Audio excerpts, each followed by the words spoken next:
Welcome to today's Energy Central webcast entitled APT Group Attack Method Commonalities Against Critical Infrastructure. Now I'd like to turn the floor over to our keynote speaker, Ymir Vigfusson, Professor of Computer Science at Emory University and CTO of Keystrike.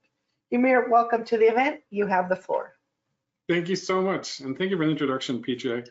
Hi, everyone, and so good to see you all. I'm here to talk about this whole cybercrime stuff that's in every newspaper, probably in every question that you get from the board and so forth. It's in everybody's zeitgeist and everybody's mind, and it's completely indecipherable, isn't it? Let's dissect it a little bit. Let's talk specifically about the groups that are burrowing into our critical infrastructure. We can talk about what motivates them, but mostly about what are they doing, how are they doing it, and why are they doing it? And I think it's important to recognize here that we're in an unfair fight.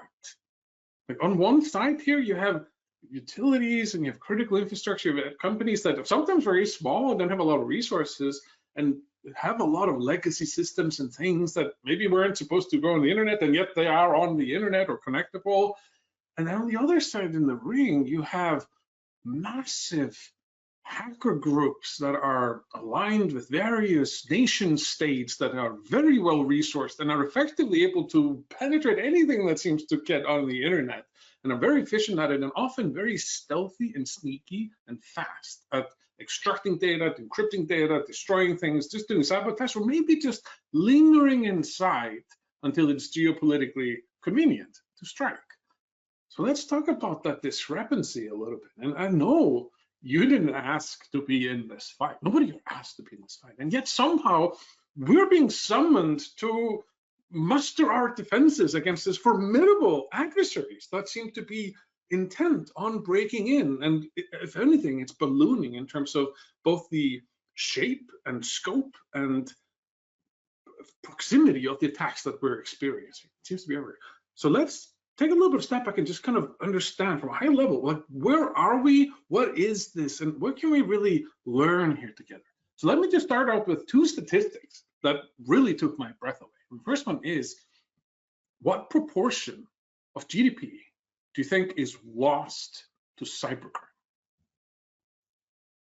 Just think about it for just a second. Just what annually is lost? And this is just a US figure. This is not just a number that's picked out of thin air. It's a number that was investigated scientifically by NIST. It is 1 to 4%. It's a staggering figure. Just for comparison, if you look at just food and accommodation, that's about 3% of GDP gains. This is a massive figure.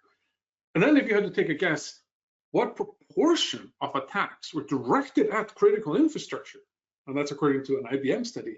What would be your guess? 5%, 10%, 15%? It's an unbelievable 70%.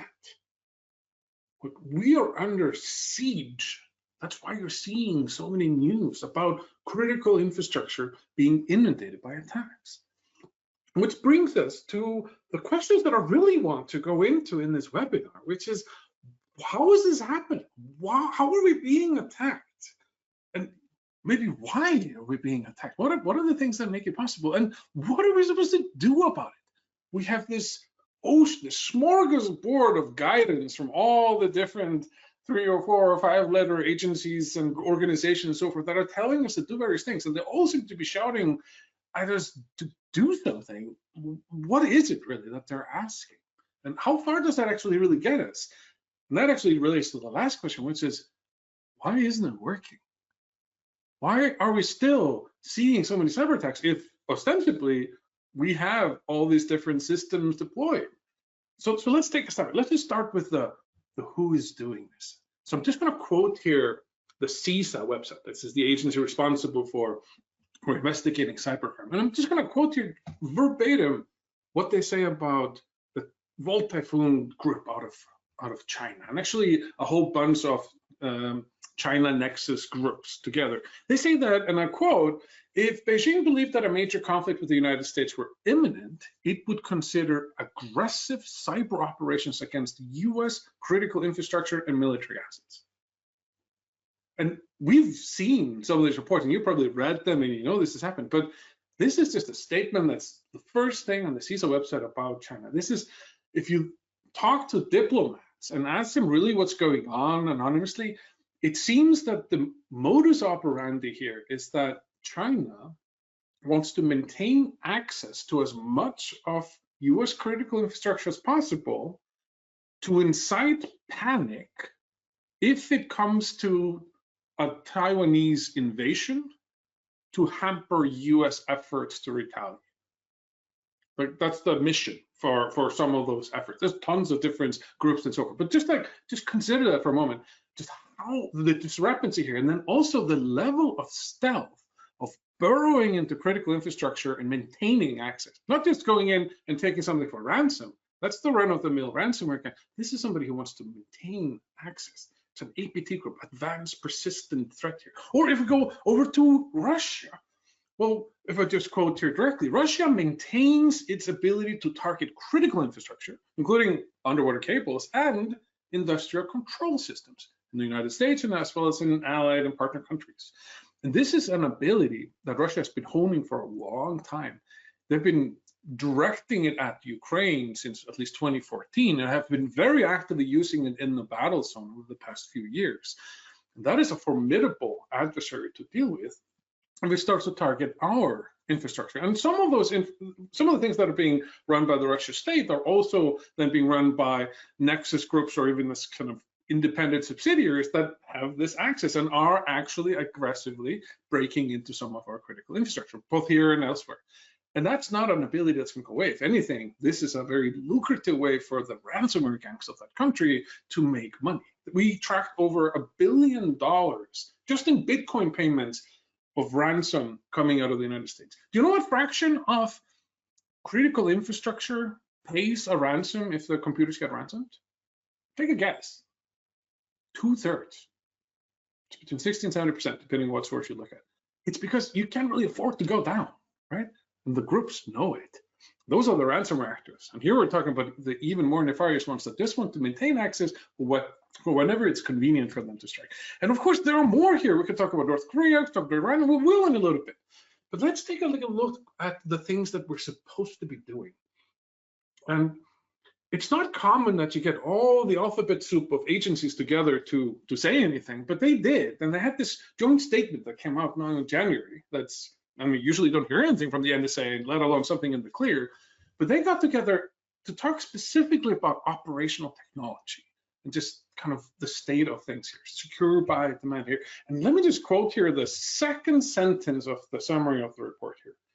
Many OT products are not designed and developed with secure by design principles and commonly have weaknesses such as weak authentication, known software vulnerabilities, limited locking, insecure default settings and passwords, and insecure legacy protocols, which we'll talk about in just a second here. Cyber threat actors can easily exploit these weaknesses across multiple victims to gain access to control systems. It's a pretty scathing statement in a report. In other words, CISA and the others are effectively saying, we are the slowest zebra here. We need to shape up. That's really what it is telling critical infrastructure in these words. So what are they telling us to do about it? Let's go through this galore of different reports that have come together. In fact, it's like hundreds of pages of really boring text. I don't envy you to reading it, but we did read it and we did extract what it is that they're trying to tell us, that the intent of these reports, and try to summarize what it is that these different reporting styles are trying to tell us to do. So in particular, what they all, most of them seem to be very much concerned with is that we have proper training. And of course, that's fabulous. We of course need to train our staff and make sure that we don't fall prey to various types of common cyber attacks and so forth. You've probably been in those trainings, haven't you? The security trainings, the mandatory ones. And they're probably the most fun thing you've ever done in your life, right? Right? No. And that's the thing, is that, for instance, in 2009, Google ran a bunch of trainings for their highly competent engineering staff at the time to make sure nobody clicked phishing links or opened attachments that were not from the right person, right? And there was one thing in common with every time they tried to do this, and that was that somebody clicked the link. somebody opened an attachment. And so you could plead insanity and repeat the same thing and expect different results and constantly try to train all your staff to never click it. But actually, Google took another approach there. They say like, oh, this is something we can't actually ascertain. We can't guarantee that people or humans won't fall prey to these attack techniques, social engineering and others. So let's assume that we can't. Let's assume what we now call zero trust. We can't trust that anybody is. We have to constantly verify throughout the chain of events that they are who they say they are, and so forth.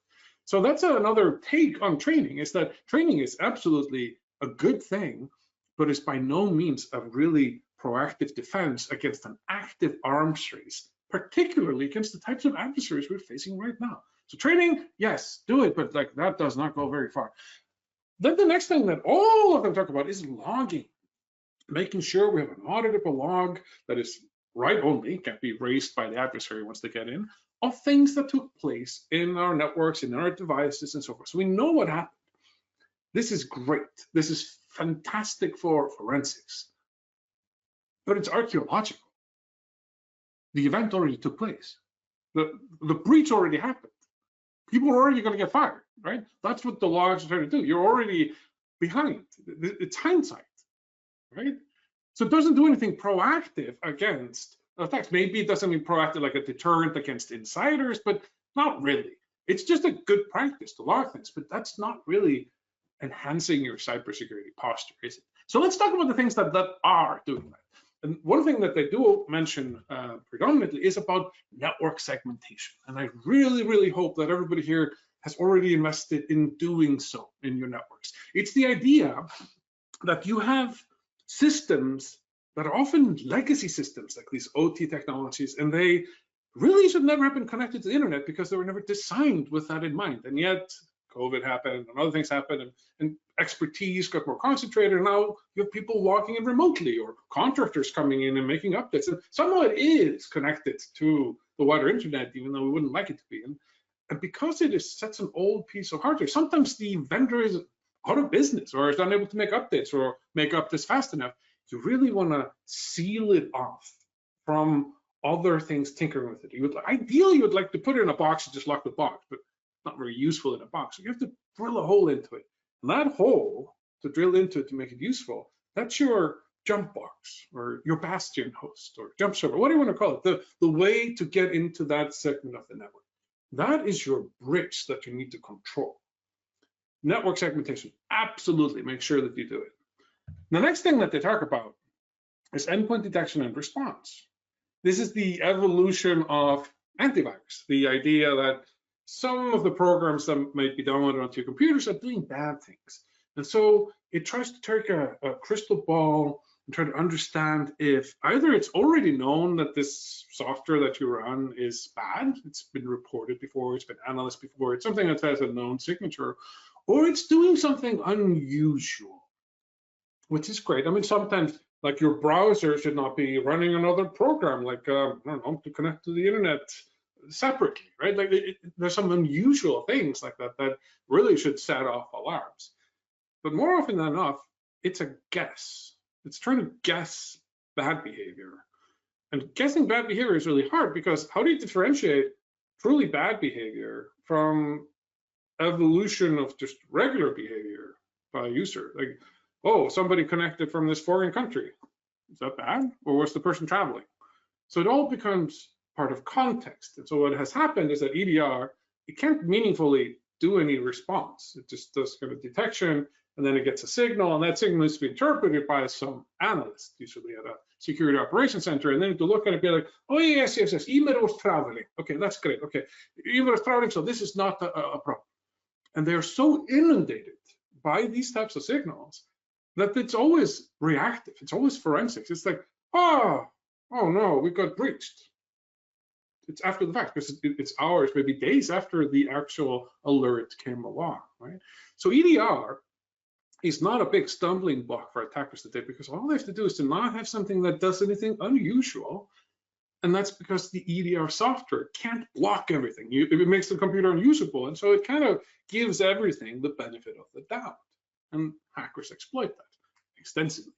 So we need more layers. And so another layer that's recommended in this report is, of course, multi-factor authentication, something that was all the rage 10, 15 years ago. It was about that when you are presenting your credentials, you want to demonstrate that they're not just stolen, right? That somebody didn't just go and harvest them from some site or have you enter it differently. Like that, you need to prove your identity more than one way. And so this is where we get that really, really convenient thing of lifting your phone and hitting push or doing some other stuff like that and show that you're you at that very instant in time. And then we're good for the rest of the day or the week or the month, however it is. Right? This is a great idea. And like there's been a big push of making this everywhere because a lot of credentials have been stolen in the past ages and they're being used incessantly to get into different systems. But let's talk about some of the drawbacks of MFA just a little bit. The last one I want to put in here is not specifically called out by the reports. In fact, only EPA really mentions privileged access, but it's one of those systems that many are considering buying because they want to do something more than just being the slowest zebra in the flock, right? Like you wanna leapfrog the attackers, not just play catch up, because then you're always losing. If you're always playing just defense, right? You're never gonna actually get to where you want to be. And so privileged access management is a suite of software that is sometimes considered for this. So let's look at that one comparatively. This is really what the recommendations tell us. But it also does beg the question, why isn't it working? Well, let's dive into that a little bit. So I want to contextualize something, and that is about the way attackers get inside. And so we often think about IT and OT as pretty separate, or wearing like some meaningful bridges between them at most. But if you look at it statistically, how many of the attacks that wind up in OT, where somebody gets into the SCADA controller or the industrial control system, how many of them do you think originated through some sort of a pivot, like through the IT network itself? Is it a small portion, big portion? 3/4 almost. So in other words, the IT network is the pivot point to get into OT for a vast majority of the breaches that we're looking at. This is the state of OT security for the past year according to Palo Alto, right? That is, this bridge between IT and OT is a precarious one that we must secure. So we'll talk a little bit more about that as well. So what we did, and what I did with my professor hat on, is to look at not just how attacks play out. So, okay, there's inclination in cybersecurity that you just look at your firewall and you see how many things you stopped. And then you're like, whoa, okay, I stopped several million attacks. Great, okay. That's not the right thing to look at, because what you're not seeing are the things that succeeded. They're by definition not in your logs, or they're in the logs and they're marked not as an alert, right? Otherwise they would have been attended to.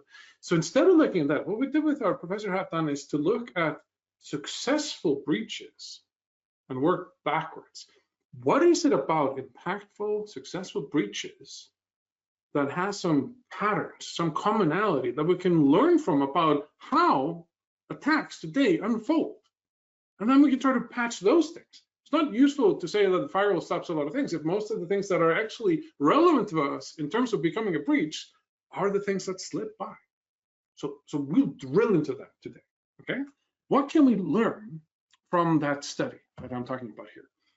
So let's take a hat, take an attacker hat. Pretend for a moment with me here that you are an attacker, you're a hacker, okay? And you're trying to get into that sensitive system, that sensitive server, whether it's I don't know, domain controller, maybe it's the SCADA controller that you really want, maybe for a centrifuge somewhere, right? Whatever it might be, you want to get inside it, and you can't really go just direct. And there's a number of steps that you need to make to make it into the server. So as a hacker, you know that there's a recipe, and here's the one that's detailed by MITRE.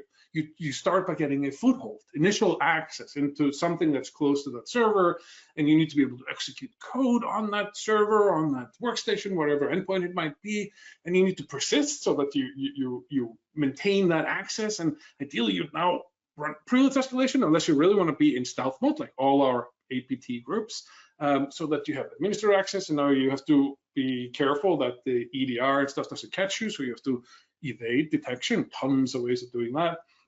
And then you might extract some credentials for maybe an administrator or something. Now you can take that and move laterally maybe using RDP or something, to the next system and rinse and repeat until you get into that server.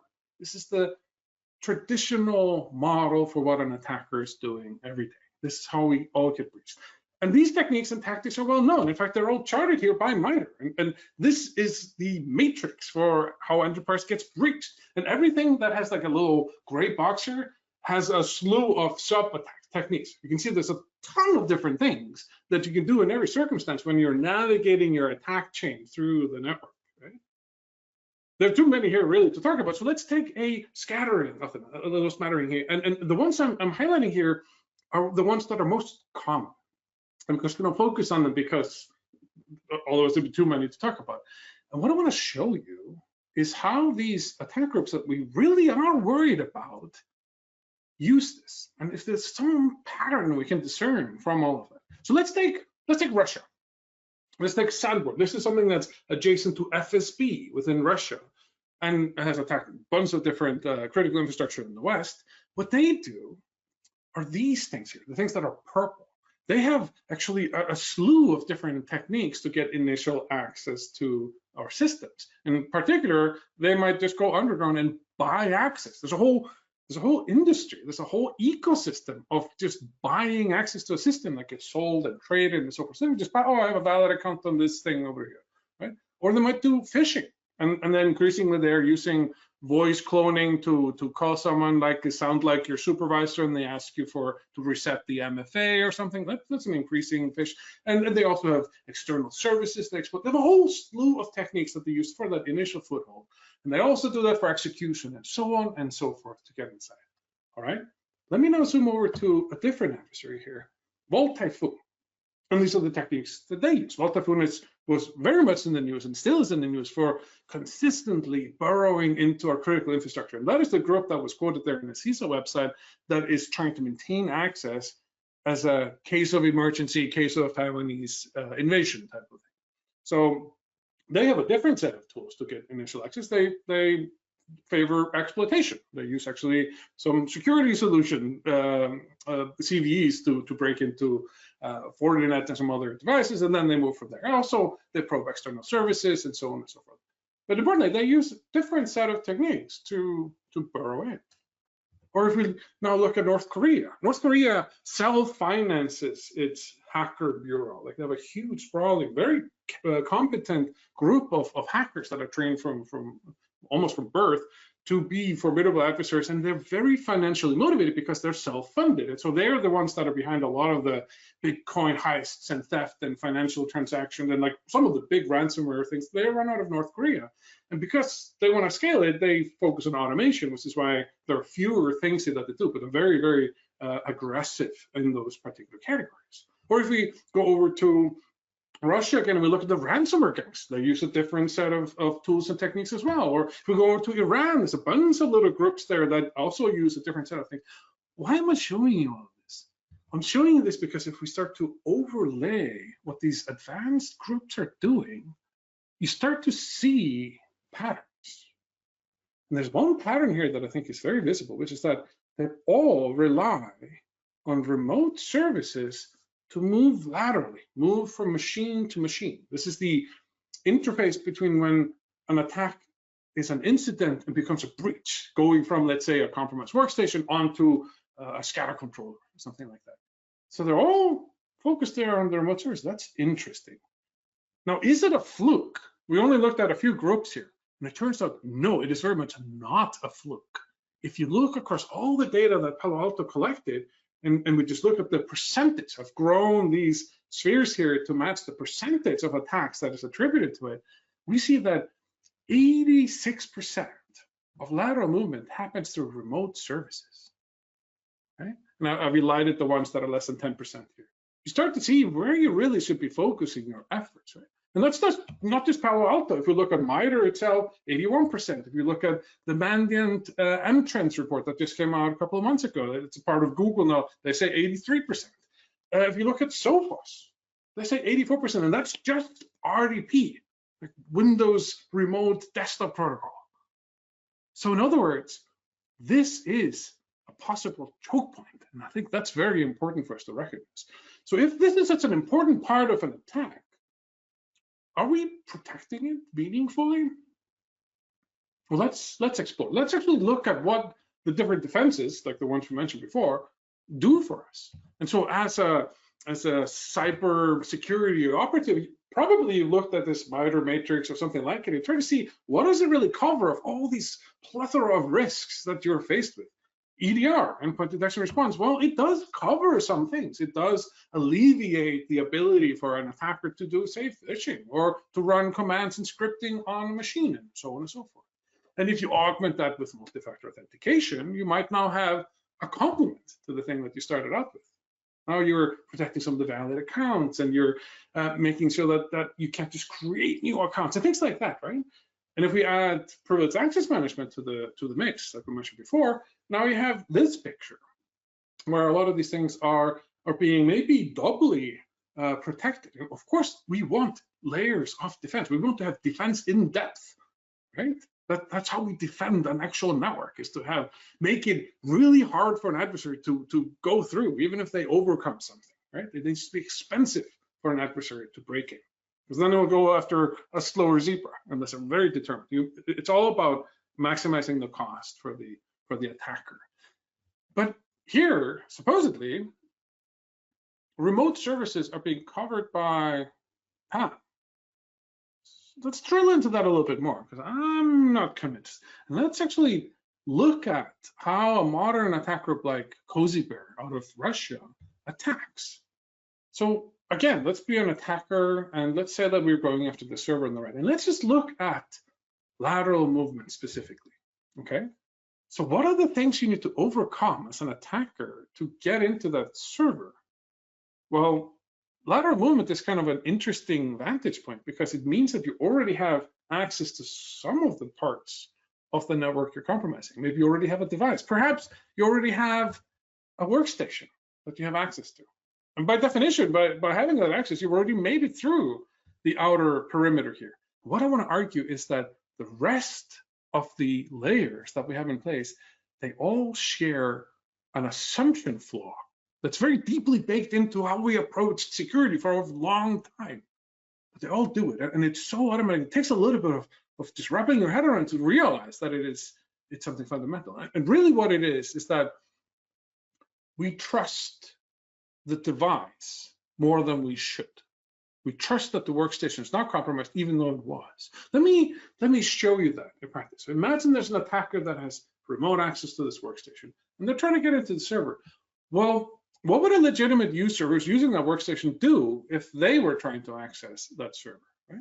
Well, they hit Ctrl-Delete in the morning, and they get a Kerberos ticket that's stored on the device. And now that ticket is your ticket into all the different Windows services, right? And it's on the device. I said that, right? And now, of course, you might need to also authenticate, like with a username and password. And so you are now given a SAML assertion that's stored on your device. And perhaps as part of that chain, you may be probed for multi-factor, right? You go for your phone and you hit push or something like that. And now you're given an MFA cookie. And interestingly, it was the case that you had two different devices. There's multi-factor, but as soon as you hit push and you got that cookie that's now stored in your browser's cookie jar, it's really just a single factor, because that cookie says, oh, I have access. I'm okay for the next hour, or 7 hours, or 8 hours, or 1 day, or 7 days, whatever it's configured as, right? That persistent cookie that's there on your device. Perhaps you have PAM, and now you might authenticate into PAM. You get a different admin account, you do those sort of things, but how do you authenticate into PAM? SSO and MFA, right? So you are now creating a session that's governed by a JAW token, a Java Web Token, and that's also stored on your device. Maybe you encrypted the data because of best practices, and there's now some decryption keys so you can work with it on the workstation. Maybe it's a HASIC or Vault, but that's also a session, and that session is also stored on the device. But this is the device that was just compromised. So if an attacker has access to it, all they have to do is wait. They have to be advanced patient threat, right? The APT. And what they can do is that in parallel to an administrator logging in, whoever owns this workstation, they can simply usurp these tokens and cookies and tickets at the same time as an administrator and just walk through all these identity control layers on the right. And what's most infuriating about this is that there's no anomaly here. There's nothing to pick up. There was supposed to be access between the workstation and the server. It's just that somebody did digital tailgating along that session into the server. This is how stealthy adversaries break in. This is the flawed identity assumptions that I wanted to highlight. Something I really want you to take away from this talk is that deeply baked into how we thought about our controls, we suddenly place so much trust into our devices. And it goes counter to everything that we hear about zero trust. Zero trust is supposed to be that you don't trust anything, you always verify.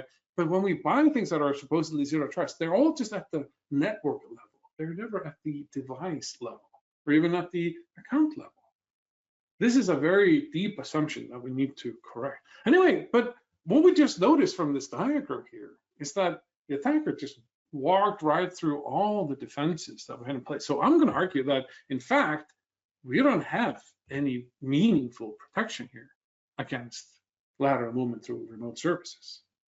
And that's particularly worrisome because it is very much the bottleneck for the attacker. I mean, look at it like a funnel, right? You can have this myriad of different strategies as an attacker here on the top to get in initial access, do all these things, but there's really only one type of strategies you can run to move laterally, and that's where we have no protections. We have invested so much in trying to protect the land, but we didn't invest commensurably in the expand part. Yet there's always going to be ways for an adversary to get some account, some way of getting initial access to our network. We really should be making sure they can't move into the things that we really care about. And here's an opportunity because there's a bottle. And let me just spell it out here. This is the critical path. Lateral movement is the critical path in 3 different ways. It is a choke point for the attackers. They don't have that many strategies that they can use. This is infuriating as an attacker because you've gotten access to somewhere, but you can't move forward into where you really want it to be. So it's a choke point. That's a huge opportunity for us as defenders. It's also the one that's closest to the data. It's the final step of an attack chain. Riddle me this. If you had jewelry and you wanted to protect it, sure, you can lock the doors of the building, but wouldn't you also put it in a safe? Why aren't we thinking that way when we're designing our networks, right? We should also be thinking about the things that are closest to the data, not just firewall inwards. It doesn't make any sense, right?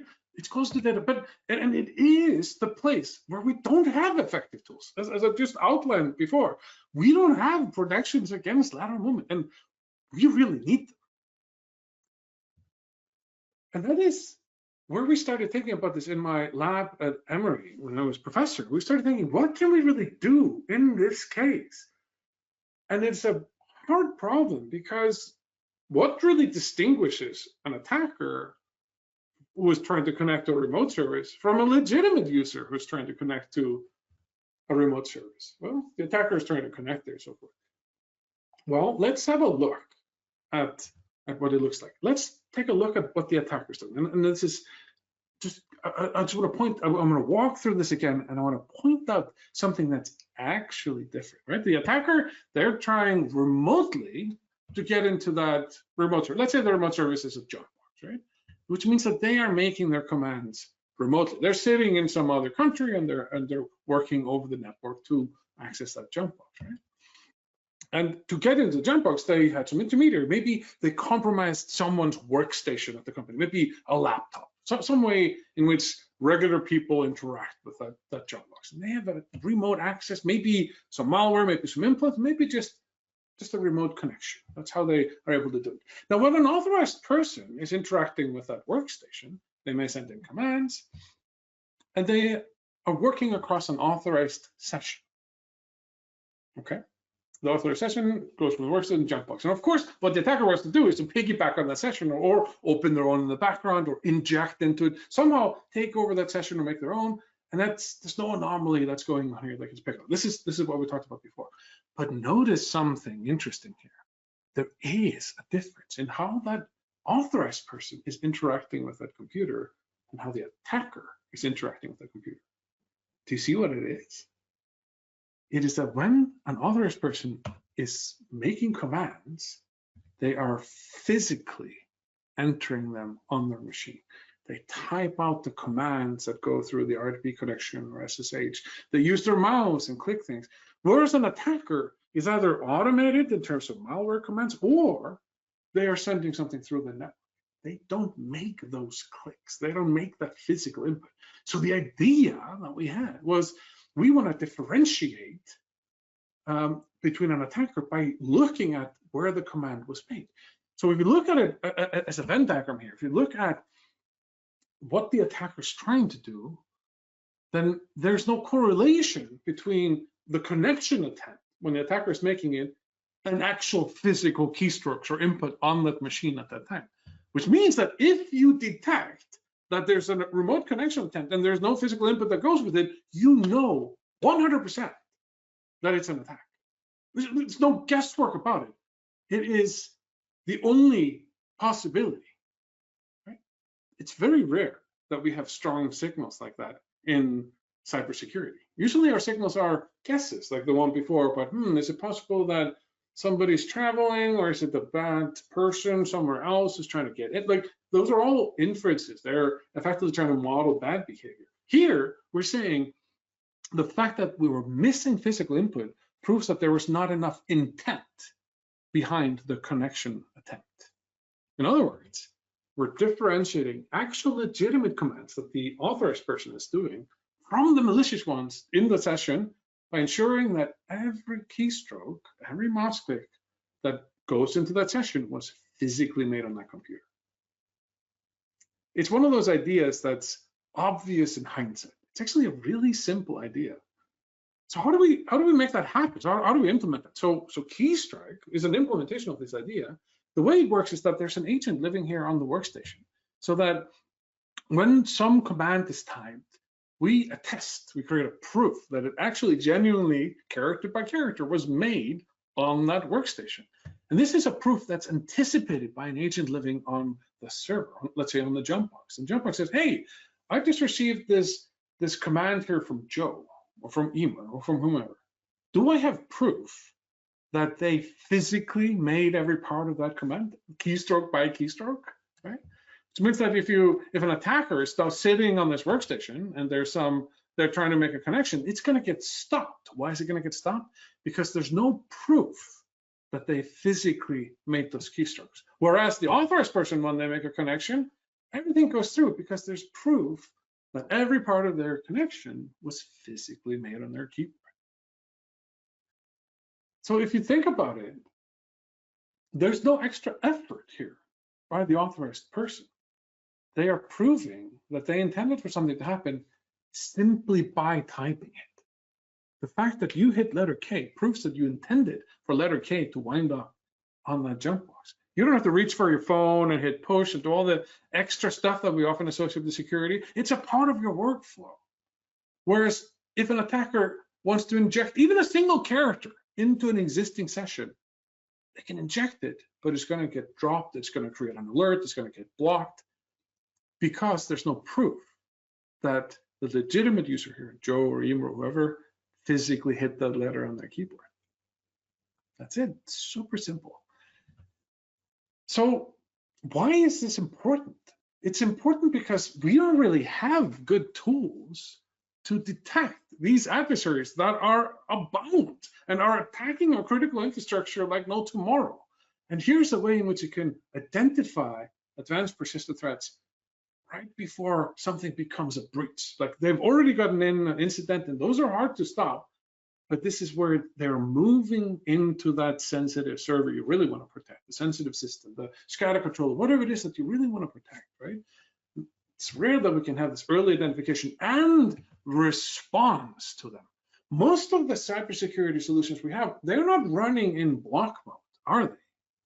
Because we don't trust that they're making the right decisions. We have to have the human analysts go through and figure out if it's the right context, and usually that's too late. But here, because we know that something was wrong, we can act on it. And in particular, Keystrike isolates that server from that compromised workstation. There's no commands that can make it through unless they were physically made on the workstation. Even if that workstation was breached, was compromised by an attacker, which is an amazing threat model to be able to defend against. But because we have that clean signal, now suddenly you can start to make your other tools more effective. You can actually orchestrate a response. Well, what can you do? Well, in particular, if you know that somebody's attacking your jump bugs, then maybe you can have an actual playbook of doing something about it. If you know that Joe's computer has been compromised and is actively now engaging in injecting stuff into a session, well, what should you do? Probably you should disable Joe's user, because presumably his password has been compromised. It's probably on the workstation, right? And so you could deactivate that user, but that doesn't log Joe out everywhere. You need to do something more. Maybe you need to turn off their machines with Jamf, or tell the network access control, the NAC, to block that machine until you can have a look at it. And then you can start to get the signals about what truly happened there. Do the forensics to understand how that workstation got breached to begin with. That should be the last step. Somehow we've been trained to believe that we should just start with forensics, getting signals, and then look retroactively at attacks and understand how they unfolded, rather than actually stopping them. We need to be stopping attacks, doing something proactive. And here's something that leverages such a clean signal that it's actually able to do so. So just to summarize the things that we've been talking about today, I'd argue that we have these identity controls, and I love a lot of the controls that we have, but we have somehow believed that they do more than they can do. And they actually fail when an attacker has already gotten into the network, when they have persistence in the network. And that is because they all share that assumption that they can trust the device that's logging in, or that's showing off their tickets and tokens and cookies. All sessions are stored on the device, and somehow that's good. So as long as you can create a session, the attacker can just reuse it and abuse it. That is something that is a huge problem, and a growing problem. You see big attack groups leveraging this tactic to break in. They all have to move laterally, though, in the end, in the attack chains. Unless they happen to breach the exact system they wanted, they have to move into what they really truly want to breach at your organization. And they don't have very many strategies to do so. And yet we don't have defenses to really deal with them. And that is an opportunity. We should leverage that opportunity to stop APT. We should block lateral move. It's the right thing to add. We've overexpended on trying to defend against the land part. We really need to focus on the expand part for an adversary. And that is something that this idea that I've been describing can help with, right? It helps. It says we should not have malicious commands wind up in a workstation unless they were physically intended by the authorized person to be there. And the way we do that is to prove keystroke by keystroke that somebody intended for this input to wind up on that remote server in a way that a hacker can't forge, whether they have the password, the credentials, or even if they've compromised the workstation of that very user. They cannot get into that inner sanctum that you're trying to protect. That's Keystrike in a nutshell. I would be happy to show you more. In fact, we have a free trial that you can sign up for here. You can schedule a demo where we actually show you how it works and how easy it is to set up. The last deployment we had took about 7 minutes. The POC, the proof of concept for Keystrike, took 7 minutes to deploy, start to finish. That was pretty incredible. But like we've worked really hard to make everything around this very simple. And we'd love to hear from you and see how this meets your needs and how we can help bolster the cybersecurity that we all want to strengthen. With that, I thank you so much for your attention, and I'm happy to take questions. Thank you so much. Thank you, Ymir. That was fantastic. We do have a few questions on the floor, but for our audience, please continue to submit your questions. If we don't have time to get to them live, we will certainly pass those along offline. So here's our first question, Ymir. Why don't we focus on just stopping attackers from breaking in the first place? It's a good question. And so to some extent, that's the argument I'm making about the land versus expand. It's just that the number of ways that you can break in initially is almost innumerable. And we have these trends in software and anything that connects to software of favoring having more and more features and interoperability and integrations than security. It'd be hard to catch up there. So in other words, we have massive amount of technical debt and an accumulating number of features that all create an attack surface that we're only scratching the surface of defending. So I don't think that initial access or just getting that initial foothold is going to be stymied anytime soon. We don't see any indication that it's even going to happen. So in other words, we kind of have to adopt this zero trust mindset of saying, let's assume compromise and let's try to mitigate the impact, the blast radius of that initial access that was had, that initial compromise. And here's a way to do that by saying, hey, it should only be in the workstations. It should not reach the critical backend or SCADA controllers or whatever systems you really want to protect. So that's where that comes from. So I hope that answers the question. Oh, great. Now here's one about the Keystroke product specifically. It says, how heavy are the Keystroke agents and what does the development process for this product look like? Oh, the development or the deployment? I'm assuming deployment. The deployment, yes. Sorry about that. Okay. It's a really good question, and that makes a lot of sense. So an agent living on a workstation takes about 5 to 6 megabytes of memory. It is consistently like the smallest agent that people install.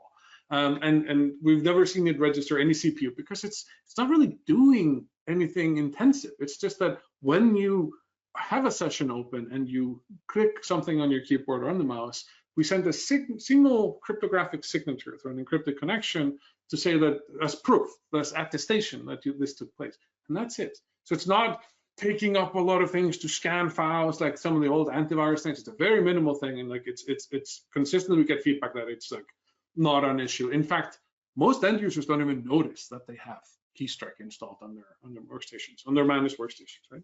And in terms of deployment, that's the figure that I quoted before, that we had the last 2 customers that we rolled out took 10 minutes and then 7 minutes to do a proof of concept. We've systematically made it very easy to roll out. It's a one-line group policy or Intune script and a single MSI executable to roll it in the group of workstations, the managed workstations you have, and then the same thing on the servers that you have. And you can start it off in just kind of audit mode while you're seeing that you're comfortable that it's not making alerts that are spurious.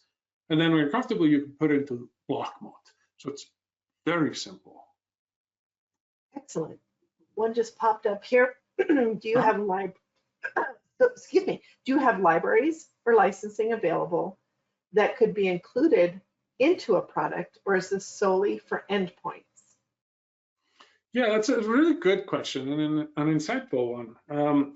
We have been thinking about having API things. In fact, we are expanding this into kind of the web realm, SaaS and so forth, where there's more kind of API focus. And so if you have a product or something you want to interoperate with it, you want to get that guarantee that the person who's authenticating into your portal or into your website or whatever is not just somebody who has the right username and password or even the right cookie, but is genuinely wanting for that transaction to take place. Think about wire transfer, or think about operations that are sensitive, like adding an administrator user or shutting off a SCADA controller, something that's like a high value operation like that. You could get that level of certainty from the agent that's living in the workstation that says, hey, this was genuinely typed on this computer by whoever is physically present in front of it. And so we're working towards that type of API.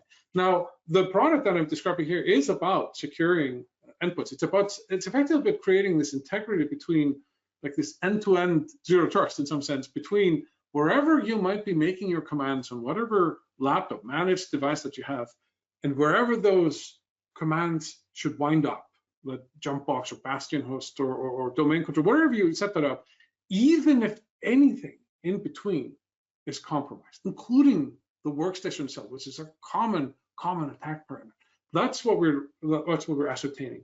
And then we're migrating that into more of a web mode where like you just have a client on the endpoint, on the workstation, and protecting the SaaS, protecting the mail, protecting the service you can connect to from any such compromise, so that you can exfiltrate data or change them or drop them or do other types of things like that.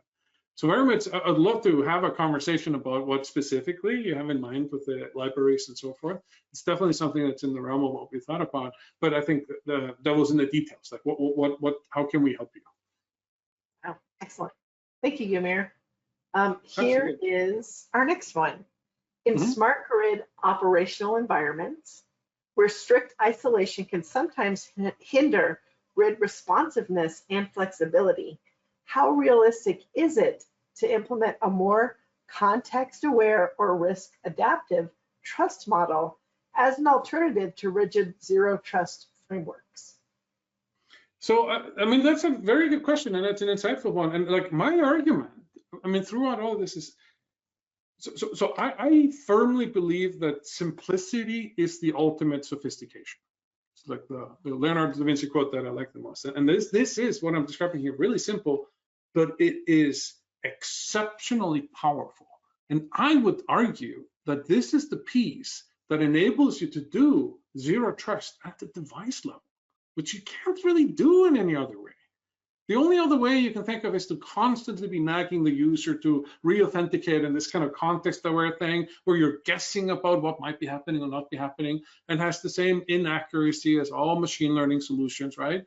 Like even at 95% accuracy, you have 5% of things that go through it that create an alert. Like it's not a winning proposition. There's a lot of human labor latent in those types of approaches. So it's not solved with complexity. We're taking the converse angle here. We're saying, if you want zero trust, prove what it is that you want to happen on the remote end, and nothing else should come through. It's a bafflingly simple idea. And I'm so, like, I find it amazing that nobody else had thought about that before. We have a pattern on this, so we were the first, but it's such an easy paradigm to get the things that we really want from zero trust. So I would argue that the answer to your question, like in smart grid and so forth, you want to define end-to-end what properties, what security properties you really want between your devices and whoever's supposed to operate them, right? And then you look at how can you get there. And I think this, like for instance, I think that if Keystrike had come out like 10, 15 years ago, we wouldn't have MFA. Like your keyboard is your second factor. You wouldn't have PAM. You wouldn't need privileged access management because only the administrator is the one who can type those commands. And like, there's a lot of things that simplify if you use this basic construct. So that's something that I would actually love to explore further with you, that just to see how it fits into the specific smart grid configuration that you have in mind. I think there's definitely some legs there that we can look at. Thank you. There is a comment here, maybe you can respond to. Yeah. They said you didn't mention continuous authentication of solutions, if something like a webcam continuously verifies the authenticated person at their computer, there's no post-authentication problem. So continuous authentication has been thrown out as this ideal for a very long time. And I would actually argue this is continuous authentication because every part of what you need to authenticate is being authenticated by virtue of being physical input that is intended by you. And it's the first one that doesn't come with the caveat of either being intolerably annoying, like having to hit accept for every single thing that you're doing, but rather, like if you think about like a webcam idea like that, we actually did this in when I was teaching at Emory down in during COVID. There were exams that were made with cameras being on and making sure nobody's cheating, and like students hated this. And in fact, everybody hated this, and it's been dislodged since. And because it's not just an invasion of privacy, but it's just it's also like not really giving the protection. It's just draconian, right? And the thing is that even if you're monitoring that the person is in front of their computer at all times, and they're at the webcam, and let's not even start with the like, what if you move out of view and all that stuff, right? Even if you're there, that does not prove that what you're doing on your computer is not being manipulated by an attacker who has access to it. So if I'm in front of my computer and somebody has malware on my computer and they connect to a server or they inject something into my existing commands, that webcam is not going to continuously authenticate that didn't take place. It doesn't operate at the right layer. So I think we're misled by approaches that have been trying to be made to continuous authentication in the past. And here we finally have a viable one. So it's a good question, but I actually think we can actually leapfrog what has been done before. Mm-hmm. Would Keystrike block emergency operations? Oh, that's a really good question. So this is made for critical infrastructure, and like we understand safety is paramount. Like there are actually lives on the line if something goes down. So built into all this is the ability to be able to really efficiently go around. We have like a bypass that you can have, even if everything goes offline and everything goes haywire. You have a bypass code where you can just go direct into the server, and that's deployed in some power grids and water systems that we have in production. And there's also like the ability to identify, like if you have a contractor that needs to come in, and they maybe are unable to set up some software on their device, then you can have a bypass for that specific user. So absolutely, we support all of those types of cases so that your workflow isn't being derailed by the security here, which is actually really interesting that we can get this really nice trade-off of really amping up security without affecting the efficiency and the workflow of everybody who's involved, including the administrator, but at least all like the end user themselves. They don't really have to be impacted by all security issues as we impose on them. That's something I think is a particularly nice part about Keystrike. Excellent. So how much more overhead does this add data-wise? Good question. I mean, so we're sending a single extra packet for the input that's being made already on an existing connection. And that packet is about, I think, 1,500 bytes. So how fast do you type? I don't know, let's say 100 characters per minute, right? So that's, what is it, 150,000? Yeah, it's less than a megabyte of traffic per minute. So it's like, it's very, very, very small. And same thing for mouse clicks, you don't make them all that often. It's a very low footprint type of thing. You're only sending those proofs when you need it. So it's low network overhead, it's low CPU overhead, it's very low memory overhead. It's all written in Rust. It's very, very minimal and minimized. And we made only the things that are important to this operation. No restarts required. So we made it very, very simple as a construct to roll out. Did that answer your concern that I detected there? Maybe so. I'll let you know if they add additional information. Okay. In the meantime, you spoke about RDP and SSH. What about web connections and HTTP supported? Yeah, I started talking about that a little bit. I can finish it. Actually, I have a slide on that if we can just advance here. So this idea, like if an adversary gets into your computer, can be extended, of course, that we have sometimes not just things that are on-prem, but sometimes there are things in the cloud, like our email, Office 365, maybe Microsoft Teams or Slack or some way in which we communicate, some communication substrate, or perhaps it's we have developers that are doing stuff. They have access to source code and GitHub, or maybe the cloud platform itself, some admin accounts and so forth. Perhaps there's file sharing, SharePoint, things like that, or maybe even just any function in the organization that has access to stuff in SaaS services like, I don't know, procurement, or maybe the ability to wire money, right? Like there's somebody who has power of procurement. Maybe the sales team or the marketing team, they all have access to some platforms like Salesforce or SAP or HubSpot, or whatever it might be. There's lots of critical data like that is now living in the cloud, and they're only really gated by this authentication model. So if an adversary gets into your workstation, they can just flow along with an existing session and do stuff in those applications, not just for reconnaissance, but even for takeover and exfiltration. And so what if we take the same idea and just have it be that the only actions that should be possible on all of these different cloud apps and SaaS sites are things that were physically made on the computer? Now you've minimized that risk completely. You effectively isolated the attacker from being able to just flow along. By the way, this is how some very big organizations got compromised. Like MGM got hacked by somebody going to Slack. Okta, like the security provider, got hacked in the same way. This is a massive surface for anybody who has kind of cloud relationship. And this is something we're rolling out in Q3 for GA. We're finishing a beta in the next 6 weeks. And then we'll be onboarding people in Q3. Now, this is what we call the cloud protector. And that only requires an agent on the workstation. So it's a good question. That works for the HTTP layer as well. So SaaS being a web layer. There's a long answer to that question. That was a great answer. We are just out of time here. Before we wrap, is there any closing thoughts you'd like to leave with the audience?